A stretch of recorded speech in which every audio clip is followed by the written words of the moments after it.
Caroline Poynton is recording off YouTube today. I am not copywriting. I am recording because I'm paying attention to Richard about King Charles. Exactly what religion really is he? Who is King Charles? What is he and what is he doing? He could get back to fucking Germany because he's not even English. Your Majesty, King Charles, this is an address directly to you from myself. Yes, you get to address the nation occasionally. Well, either you address the nation by the World Economic Forum, or you do it on your annual Christmas dirge, which, to be honest with you, is about as inspiring as something which is completely uninspiring, times 1,000. But anyway, I digress. I want to know, Your Majesty, why you are king. Why he's the king? What exactly does he do? Really? You're a ceremonial figure, and that's it. That's all it appears you are. This constitutional monarchy thing, I think, has gone. It's been overinflated. Because you, I think, are absolutely powerless. What's the point in having a powerless king who is nothing more than a figurehead of the state? What does that even mean? What is that? A figurehead of the state? Oh, it means that anything can go on in this country and you legitimise it. But you, sir, you are legitimised by something else. You are legitimised by Almighty God. Yes, I believe you have forgotten that. Indeed, you have forgotten that you are apparently the head of the Church of England. Not the head of fucking Islam. Yes, that once apparently noble institution, which was set up because one of your ancestors wanted to get his leg over. His leg over because he was a fucking another traitor. So yeah, that's how that sort of set came about. Actually, this is absolutely nonsense, isn't it, really, Your Majesty? It is nonsense. The whole Church of England thing, I'm starting to worry. I mean, what's going to happen? Well, we're going to have a female archbishop next. Not that there's anything wrong with that. There's nothing wrong with having a female archbishop. Of course there isn't. It's perfectly biblical. Just look what Paul says about women in the church. But anyway, that's another matter entirely. And that's sexist. Maybe Paul the Apostle was sexist. Yes, that's what it is. But you don't care about that church anyway. You quite clearly care about an entirely different demographic and religion. A completely different incredible enthusiasm towards that religion. Islam. Towards embracing and being more Islam. People coming into the country who are part of that religion and religion of Islam. Welcoming them more. And embracing them into our hearts. Oh, shut up. Yes. For goodness sake, Your Majesty, you need to do something. This country's in a hell of a state. But you remain quiet out down the river on so many things, like what happened in Rotherham and Telford. Oh no, the Birmingham, the king. Why does he stay quiet? Oh, maybe a few meagre words here and there, all very carefully crafted, of course, not to upset the certain demographic you wish to welcome. It's as if they can do anything. Do one back to Germany. Absolutely anything. Because I'm anti-fucking German. But what can we do? What can we, the people of this country, do when our daughters are going through hell? What we need to do? Yeah, my daughter's going through hell.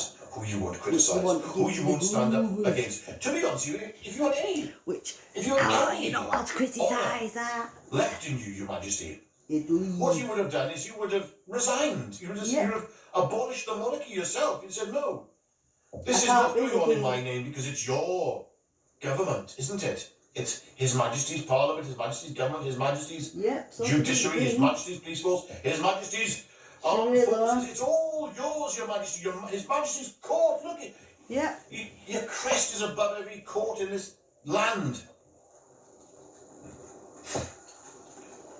Yet, everything that goes on in those courts is fine by you, like what happened to Peter Lynch. That was clearly fine by you.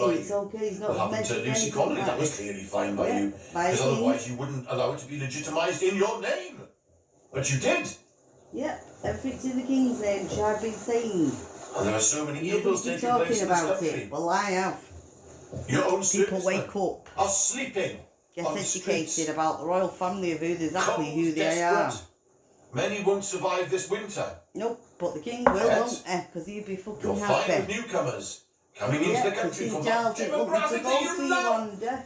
That's fine. He was very That's concerned, okay, isn't mate. it? You imagine. Yeah. More welcoming everybody. Yes, yes, yes. Wave the flag for me, wave the flag. Don't question, don't question. And look, Your Majesty, I know you're not well. Bizarre. I don't wish ill health Nothing on you to or anybody. anybody else. There's a lot of people who are very unwell in this country.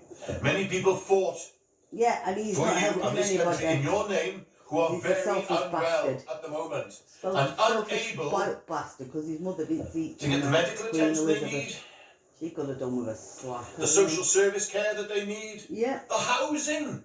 The Well, a housing girl that needs they her need. mother back, but they took her, King Charles, and I What- hold him what are we on now? responsible, 30-something Richard. thousand King newcomers Charles. are sleeping in hotels.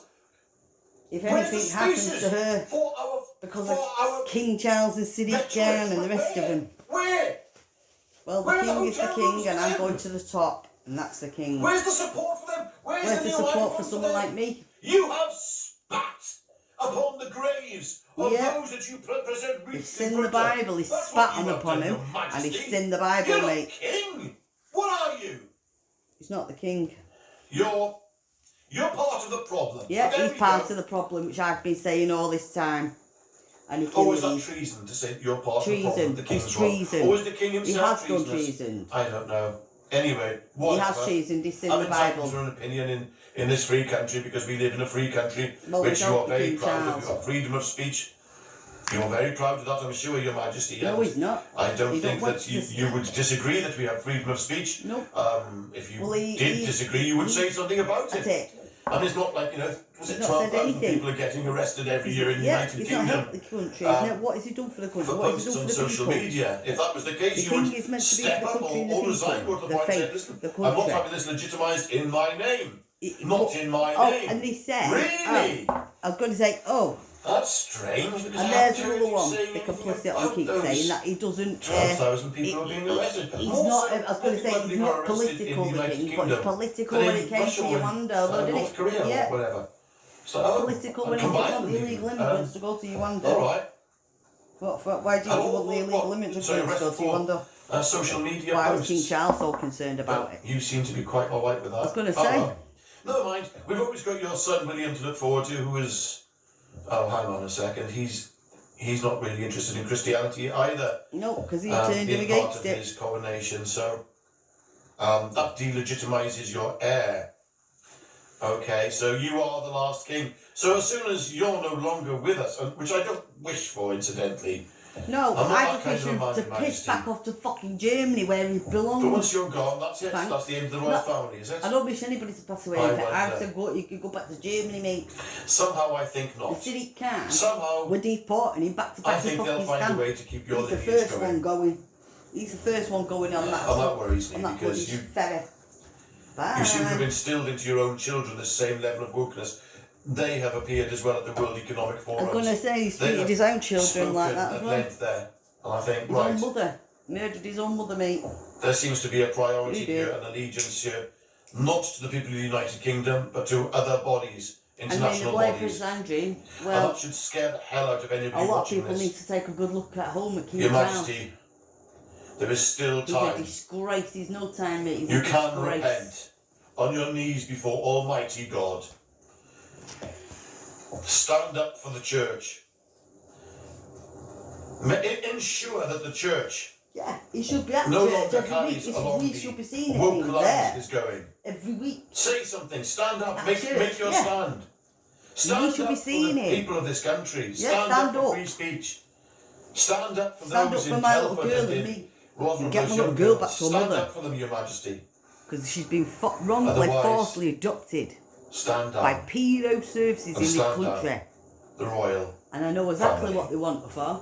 Exactly what they did to me by trafficking me out. That's what they want to do to her. Yeah. Now, that was about the king again. Good, that one. Thank you, Richard. About fucking King Charles. Because he has changed his religion. You see? Ah, it's getting there. AI and Google telling us there's no fucking evidence. It fucking is evidence. There's always evidence. Well.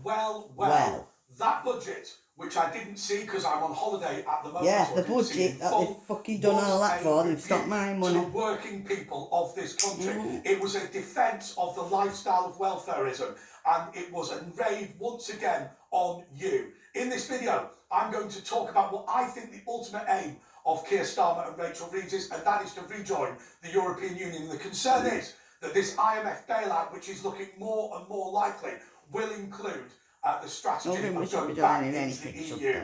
Did you think, as Steve Bannon said, they'd let you take your country back without a fight? No. Hello everyone, this is Andre Walker. Thanks so much for watching the video. Please do subscribe, hit the bell notification, but also consider a donation to the Patriot Fund. We give you an email every single month with a video of me explaining where the money is spent. It's being used on patriotic causes by giving small grants to people who are being attacked by police or security services, or indeed or those other bodies that have been taken over. So she can save some money, give him my money. Well, there is a new campaign by Alistair Campbell to get Britain back into the European Union, this time inside the customs union, which would mean that we would be like Norway, in that we would have to follow all the rules of the EU without having any power to decide them. That is, of course, a prelude into going back in. We don't have any power to decide anything, anyway. It's something like, I think, 10% of the EU's entire budget, because it's treated for membership fees as if it were a member. What is going on here? Well, I personally think that there are a couple of issues. I don't think that Keir Starmer is deliberately trying to bankrupt the country. I just don't think he cares. I think his view is, well, if we bankrupt the country, then what we can do is go for an IMF bailout. The concern is the International Monetary Fund, if they gave Britain a bailout, would make a condition of it rejoining the European Union, or at least the customs union. Because the easiest way, I suppose, to make Britain richer is to do that. Oh my God, Andre, how could you defend the economics of the European Union? Yeah, let's bankrupt. Let me tell you how you've been sold a pub. And let me tell you how Brexit has been thoroughly hijacked and destroyed. Yeah. First of all, Brexit is not a thing in of itself. When people go, no, what is the benefit of Brexit? There is only one benefit of Brexit, and that is that we rule ourselves. We don't rule ourselves because they still keep telling us we don't have any fucking rule. We're not allowed to rule ourselves in England. No. Will it benefit your religion? No, it's not benefiting anybody because we're being ruled by Sharia law or whatever they're calling it. To take back control of your country and start removing many of those pieces of red tape. They've already moved, if we're going to use the analogy properly, those strips of red tape which have weighed this country down. Things like the metric martyr, things like abolishing pounds and ounces, things like having every single shop in Britain being required to comply with EU safety standards as if they were selling across the whole of Europe, whereas actually all they're doing is selling sweets to local kids.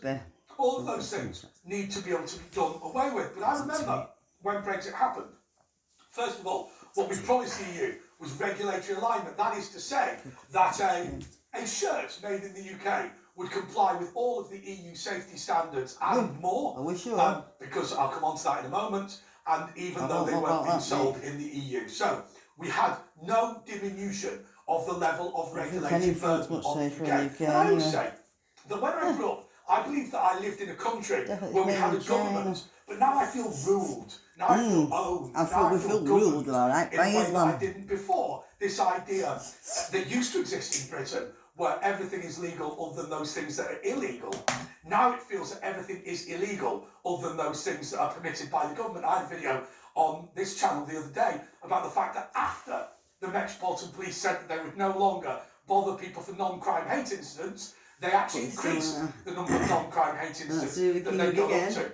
But when I say the regulatory burden has increased since we left, I remember in Parliament when they were saying we're going to repeal all of this EU legislation, but what we're going to do is we're going to make sure that we now exceed their standards. This is an opportunity to make our standards even better.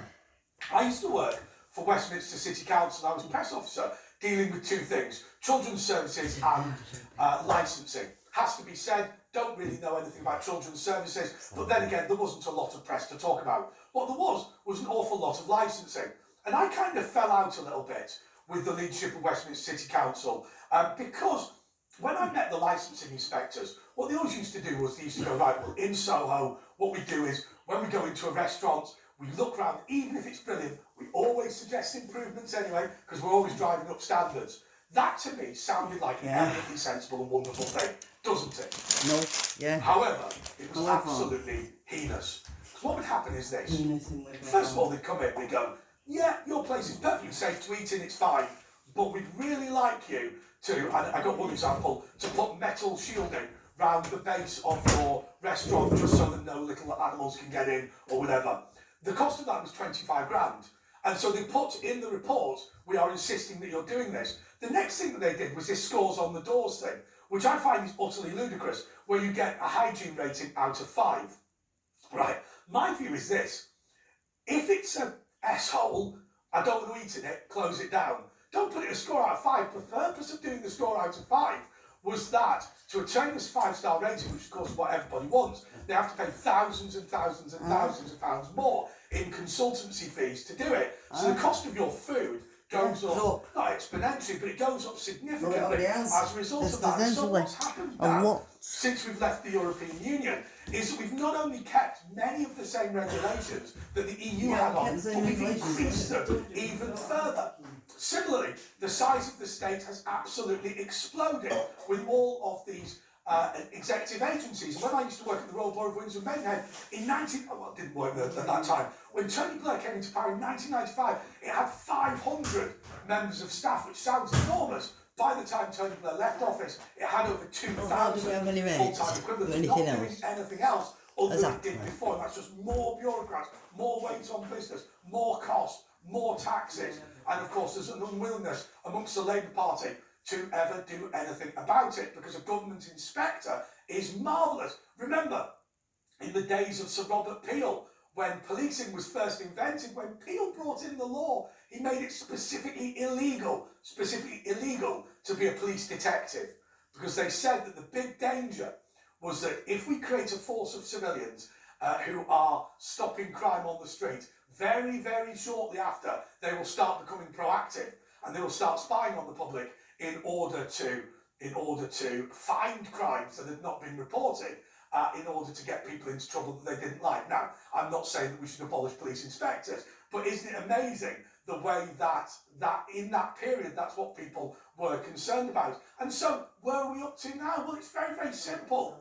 If there is an IMF bailout, and on this rate, there will be an IMF bailout, what the IMF will say is, you've got to do certain things. So normally they say privatise the industry, deregulate the economy, which would be good, obviously put the taxes up, which would be bad, but rejoin the customs union will be one of them.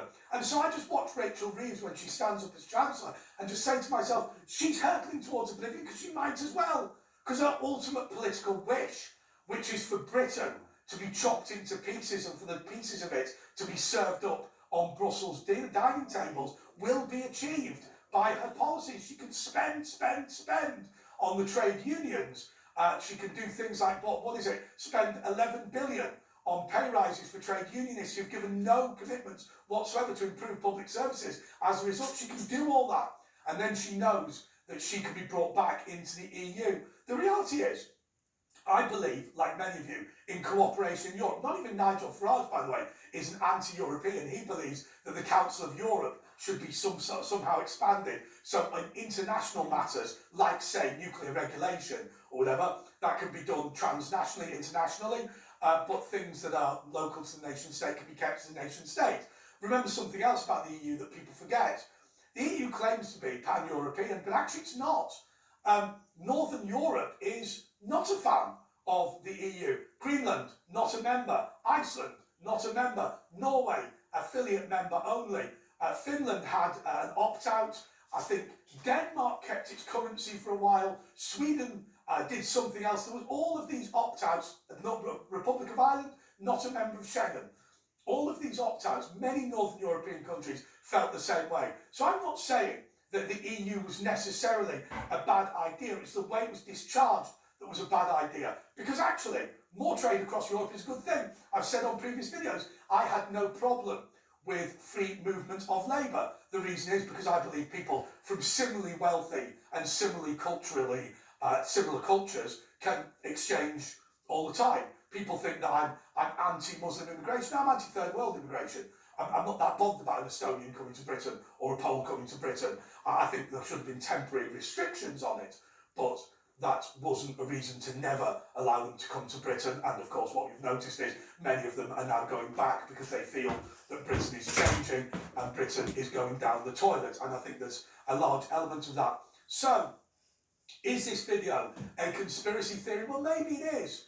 But I have to say, when I now see major Labour figures like Alistair Campbell talking about the idea of bringing back Britain into the customs union in order to save it, when I hear the IMF talking about doing it, and when I see Britain refusing to cut its bills, I find it appalling. Can I tell you something? If I had, well, I was watching a woman on the TV the other day who had 7 children, right? Lives in a council house, they're all on benefits. Do you know that for her to get a job that pays more after tax than she's getting in benefit, she would have to earn 62,000 a year? I've always told the story about Lee in Lancashire when the EU redid it. They sandblasted all the houses, they took all the paint off the doors and repainted them. The place looked fantastic. All those old historic Victorian terrace houses. And every street had one or two that looked dreadful. And I remember saying to this bloke in the hairdressers, you live on that street. Who's that awful guy who's still got the old pebble dash and rendering and all that? And he said, that's me. He said, let me tell you something. If you were unemployed, you got all that done for free by the EU. If you had a job, you had to pay £4.5 grand to do it. I didn't have the £4.5 grand. So he said, I walk down my street every day and I receive a permanent reminder of why I'm an idiot for going to work, why I'm the scrote for being the person that does the right thing. It's a permanent reminder. I'm rewarded for my lifetime of work with the worst house on the street. That is the way it feels for so many British people now, and it's getting worse and worse and worse. But going back to the EU will be the ultimate defeat of the British people. Please do subscribe, please do hit the bell notification icon, and please do donate to Patreon. Until next time, bye.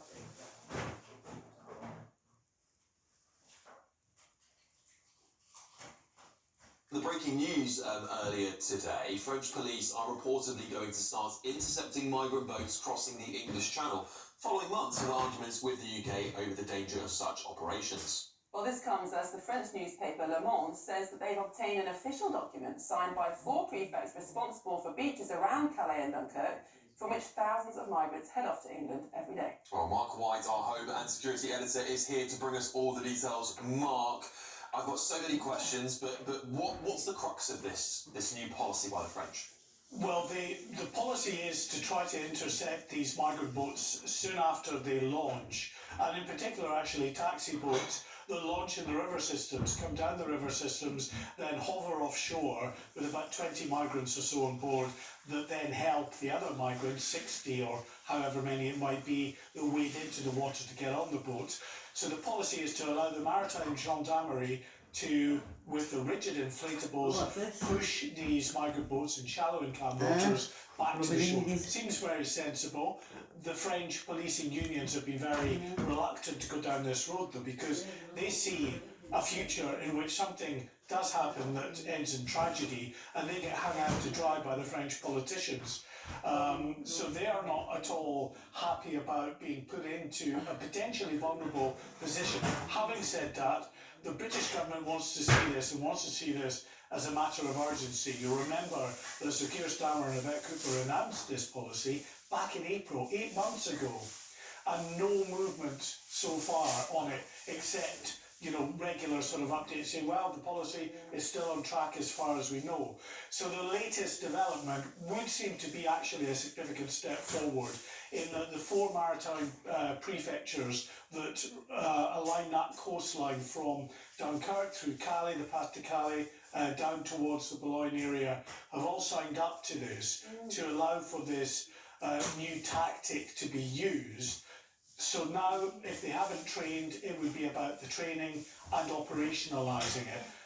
It's difficult to overstate just how welcome this would be for Sir Keir Starmer. And it has worked in Belgium, hasn't it? The Belgians have been doing this, yes, and they have managed to minimise crossings. That's an excellent point. They have been doing it for years now, and they just don't take any nonsense. They push the boats back. If they're quite a bit offshore, then they'll take the migrants off the boats and onto their boats and land them back onshore. And they have seen, as a result of this, from what was an expanding migrant problem that was going to potentially mirror France, it's disappeared to just a few attempts by occasional boats, but they're so on top of the situation. And obviously the British government wants to see the French doing likewise, but hey, you get a Gallic shrug of the shoulders and 6 months later nothing has happened. They're quite into forceful policing though, aren't they? I'm sure they'll find their way. Well, this is the thing, right, Mark? We've heard these stories time and time again. We've heard these policies coming out of France. Oh, yeah, we're going to wade into the waters. We're going to stop the boats. We've given them £500 million. And actually, the boats have just got more fast and furiously coming to Britain. Do we actually think this is going to make any difference? Do you think there's actually real appetite for the French to stop the boats? If there's a real commitment to this tactic, it could make a difference, but it's like everything else, and you quite rightly mentioned the other tactics of wading into the water, of puncturing the boats. We only see a few occasions where this has happened, and that's quite simply because you've got upwards of 100 migrants there.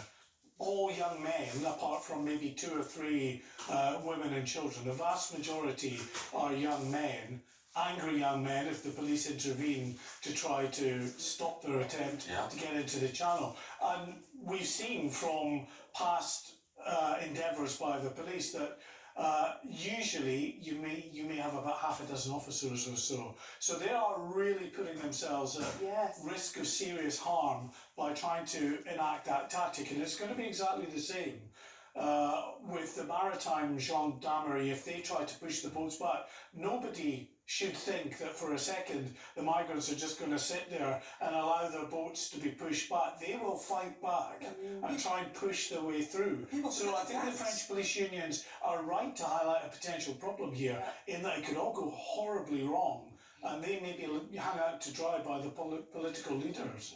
Hello, I'm Bev Turner. Now, it can feel like the money in our bank accounts at the moment does not keep up with the cost of living, and maybe there's a solution.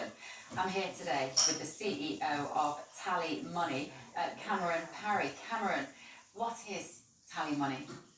Well, Bev, with Tally Money you get a current account and a debit card, but instead of pounds you use kilograms of gold as your everyday money. So why gold? Gold traditionally is a great store of value. It has on average gone up at over 11% per annum for the last 25 years against the pound. It's tripled in value in the last decade, and in the last 2 years alone it's increased by 50% against the pound. Banks' savings products just can't compete with that level of growth. But this isn't just about gold, this is about a currency that you guys have created at Tally Money. Explain it to me as though I'm an idiot. So the people need to be able to hold their earnings and build their savings in a money that retains its value and remains in their legal control and remains theirs to access, away from government control. Great. You had me at not exposed to government control. You should feel safe and happy with your money. You should have peace of mind the more money you see in your bank balance, and that's the type of thing we're trying to deliver and give people choice in the type of money they get to use every day. Brilliant. Thank you so much, Cameron. Thank you.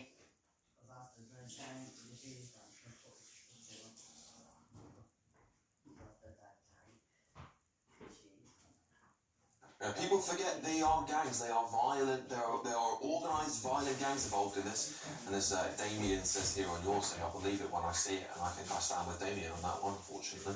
There have been dozens of shootings and stabbings that have taken place in the migrant camps and on the beaches as you got sort of gang rivalry between the various migrant factions. You've got African migrants in particular that don't want to pay or can't afford to pay the price to get on the boat. So that tactic is dirty of them, to storm a boat as it's launching and fight their way on board. It's really dangerous out there. And of course, these are people heading to our shores. Yes. And 12 or 13 French police will be very vulnerable in that situation. Yeah. Well, Mark White, thank you very much for joining us, bringing us that breaking news story today. And just a reminder, Friends of GB News is where you can vote for free in today's You Decide poll. And scan that QR code on the screen right now. And we're asking, who should take responsibility for stopping the small boats? Britain or France? Get in touch with us.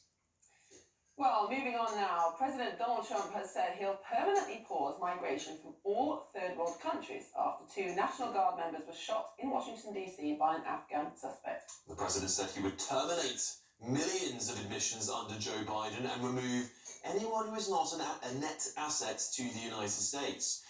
Well, on your saying, Maggie says Trump is trying to keep US citizens safe. How can that be wrong? Dave suggests if you want to visit the US, do so now. Another few months, the UK will become a third world country. Well, we are now joined by human rights lawyer David Hay. David Hay, thank you very much for joining us this morning. You see some of the thoughts of our viewers there over this change in tact from Donald Trump. Will you come into any difficulty with the way that the law is written in the United States? Many in Britain here will see that as a very welcome policy if we were to have it here. But can Donald Trump actually do this if he wants to? I think it's good afternoon. I think it's certainly a lot. Good morning. I think it's certainly a lot easier for Donald Trump to do that type of policy there than it would be for Keir Starmer, even if he wanted to do it, Keir Starmer here. Impossible. But I think Trump, as always, what with his words, not very, very clear. What is a third world country? What is an asset? It's all going to come down to that. We will probably remember the Muslim ban that he in his first term. So I think that will be the thing where if he can actually put this into clear, consistent, actual legislation. Because a third world country, what does that mean in this day and age? And I think that's the problem he's going to have. He's also going to have a lot of problems, I think, when it looks at various areas, there's going to be lots of challenges. But, he's obviously a very determined president. Yes, exactly, David. And this is the thing, isn't it? I mean, we saw in his first term that there was he brought out quite quickly a Muslim country ban, as it was dubbed at least, where he was concerned about immigration from places he would describe as third world countries. How do we define that term? Because this is one thing that's really set the left of X on fire today when we use the word third world country. How would we define that? I think it's very difficult now, and I think when you've got someone like Trump with the amount of power that he has at the moment, is he going to? We know he's friends with the ruler of Saudi. The ruler of Saudi is known around the world for as many bad things: a human rights tyrant, a dictator. Similar in the UAE, he's also friends with people in the UAE. We would, in 50 years ago or a few years ago, they would be classed as third world countries. They're not democratic. They're run by dictators. They've got appalling human rights records. But they're exceptionally wealthy and they're friends of Trump. Will they now be allowed in? So I think this is who's going to make those decisions. And I think that's when it starts to get a bit worrying, when you have politicians deciding areas like that, who can come into the country and who can't, with unchecked power. I think that's the worry, because, how do we define a third world country these days? Is it on the gross domestic product? Is it on their laws, their human rights? Is it if they're pro-democracy? Well, how do we define that? And I think that's an impossibility, really. And the fact that, I think Trump obviously has, like I said, a lot of friends that are a lot of very bad people, dictators and despots around the world. Will they suddenly become the first world? One of the paradigms that Trump referred to in his tweet was about being compatible with Western civilization. But of course, one of the principal values of Western civilization is respect for the rule of law. And I think most people would agree that it's perfectly legitimate for the government to change the law in terms of numbers of immigration, salary caps, things like that. But one of the things that Trump seems to want to do is, he says, denaturalize people who have immigrant backgrounds who break the law. Do you think there's an ethical or even a Western case for removing citizenship from people once we've already given it to them? I think Miriam, I think that is such a dangerous, slippery slope to open up, because who makes those decisions, on what basis? I mean, I certainly don't want a politician that's elected on popularity or unpopularity in the case of perhaps our current government, making a decision on whether or not someone who is existingly a British national is able to pay or not. I think that's a very, very dangerous thing to open up. There should be a complete process involving the courts, the judiciary, and obviously the legislation at the time. But I think if we just suddenly allow politicians to put in place a process where they can decide who can and who cannot be at any particular time be a national of that country, that's dangerous. Thank you for joining us, David Hay, human rights lawyer there. Thank you very much. I just want to really bring attention to a post that was written by the Department of State in the 21st of November, because they actually sent a message to us as European leaders. They said, today the State Department instructed US embassies to report on the human rights implications and public safety impacts of mass migration. Mass migration is a human rights concern. Western nations have endured crime waves, terror attacks, sexual assaults and displacement of communities. US officials will urge governments to take bold action. They are getting more involved, the Americans, on this issue. They aren't shying away from it now, and I think this crisis in America has only spurred them to take the action they were probably going to take in a matter of weeks' time. There we go.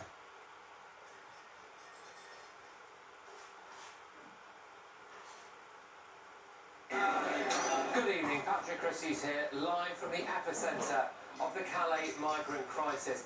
Ever since the first day that GB News existed, we promised you, our loyal viewers and listeners, that we would bring you the true news. News that nobody else would dare to bring.